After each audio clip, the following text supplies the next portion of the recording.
Welcome to the resume writing session with Arkansas Tech University Career Services. We are going to be discussing the experience section within your resume, how to build it, what to include, and what to consider when deciding how much detail to provide.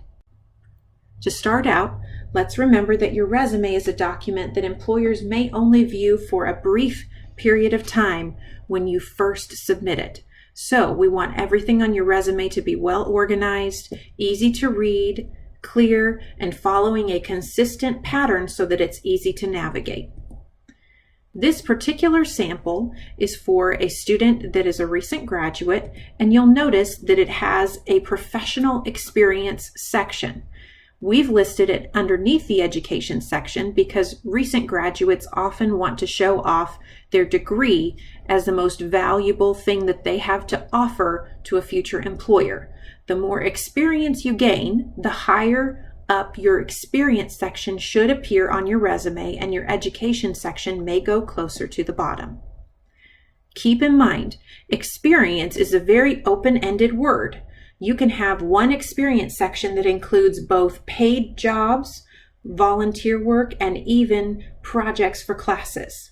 We do have students that create several different experience sections to separate out those items. So you may have one section that you call experience or professional experience, or you may have a few sections and call one work experience and another volunteer work or community service, or a separate section for projects.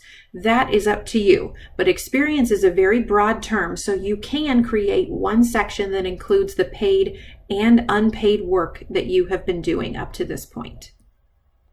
So here's a sample of an entry in an experience section, and there are some things that we must have in your experience section no matter what. The first is going to be a position title. So this student was a student intern. That is the title that their employer gave them while they were employed, and so that is the title we're going to use. We do not make up titles for positions if you were given a title, because you want to be as truthful as possible. Second, we want to list the organization name. In this case, it's Entergy. Entergy is located in Russellville, Arkansas, and so that's the location that's given. And we want this information to be as accurate as possible as well, because even if you do not list someone from Entergy as a reference, an employer may see that you worked at Entergy and call someone that they know at that employer anyway. Finally, we want to include the dates that you worked at this particular employer. And sometimes we list them by months and years. Sometimes if we knew it was going to be short term, we can list it in seasons. So this student has listed May 2019 to August 2019, but they're also free to list summer 2019 because this was clearly a summer internship. Finally, every experience should have at least a brief description. How much description you give is entirely up to you to decide, but we do want to make sure that we're providing your employers with an understanding of what you did while you were holding this particular position, paid or unpaid. And you would list those as bullets underneath the titles in your specific experience. Take note that we have a position title, an employer name, a location, and dates. This is very similar to the education section where we have a degree title, a school name, a location, and dates. Whatever format or order you put that information in, it should be the same between the education and the experience sections. So, nitty-gritty.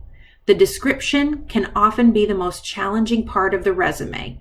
Writing descriptions for your experiences can be challenging because we don't know what is valuable enough to spend time talking about on paper. So we've given you a couple of examples, and we're going to talk through the things to consider when writing descriptions. Anytime someone has a description to write about their past employment, Career Services encourages them to start by thinking about who their audience is and what that person or that group of people needs to know about them.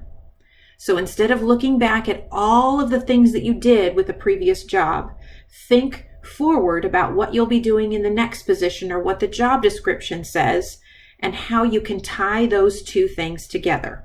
Here are some questions to ask yourself. The first is going to be, what's the best action verb I have to describe the task I performed? So here are some bulleted statements we've written. They are all starting with an action verb. And you've noticed, I hope, that they are different on every line. So first we use the word collaborated, then trained, then authored.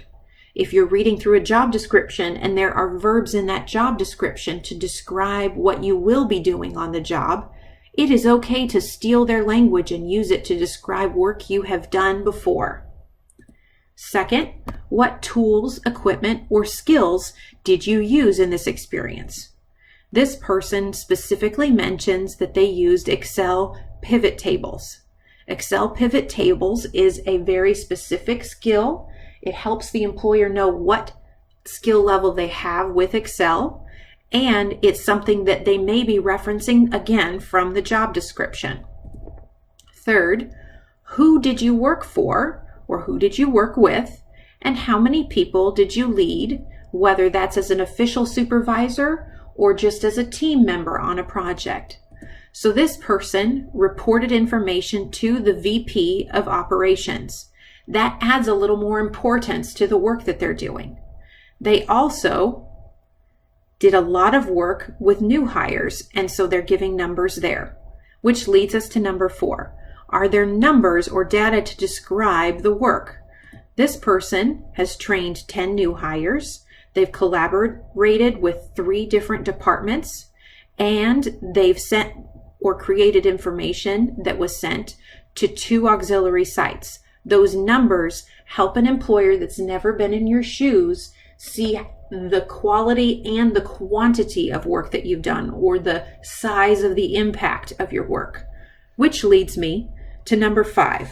What did you fix or change or improve, and what were you in charge of? So again, here we're looking for impact. How was your presence in this office or in this environment helpful? What did they take on as a permanent change, or how did you improve the way that they work? In this case, the employee manual that this person is describing was adopted by multiple sites. So that's an impact point. It's something they did that has long-term benefits for the employer. So ask yourself these 5 questions when you're trying to write descriptions of your past experience, paid or unpaid. And let's do a quick reminder of how to see some samples of experience sections in HANDSHAKE. When you log into your HANDSHAKE account, and there is a link for you to log in on the Career Services Tech website and also in your OneTech account, you will use your OneTech username and password, and this is what your home screen will look like once you are logged in. In this upper right corner, there is a Career Center button. When you log in and click on that Career Center button, it will take you to a page that looks like this. The screen will turn white and there will be a variety of buttons for you to choose from. The first button, Appointments, is perfect if you have created your whole resume and you would like someone to take a look at it for you. You can schedule a time to talk with someone in Career Services, or you can make an email resume critique appointment so that you can submit your resume through HANDSHAKE and receive an email response with some suggestions and a review of the document. If you're still working on your document on your own, click on Resources. We have a variety of sample resumes under Resources that you can view on your own to decide what you want to do with your own experience. When you click on Resources, you'll see the resource library, and typing in the word resume in the search box will allow you to see just the resources that have to do with resumes. Here is an example of what that result may look like after you type the word resume into the search box, and we would like you to pay particular attention to the resume guide. This is the only resume resource in HANDSHAKE that's not for a specific major or a specific industry after graduation. It's just and not only does it outline what you should cover in each specific portion of your resume, it also gives you some quick tips and tricks to help you in creating each of those sections. So check out the resume guide when you get a chance.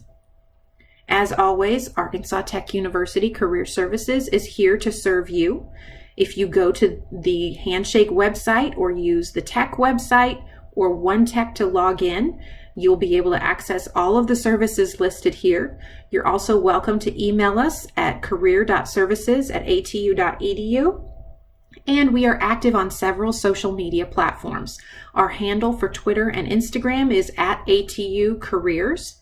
And if you search for Arkansas Tech University Career Services on Facebook or LinkedIn, you'll be able to follow us and find out the latest on job postings or tips for your industry. Have a great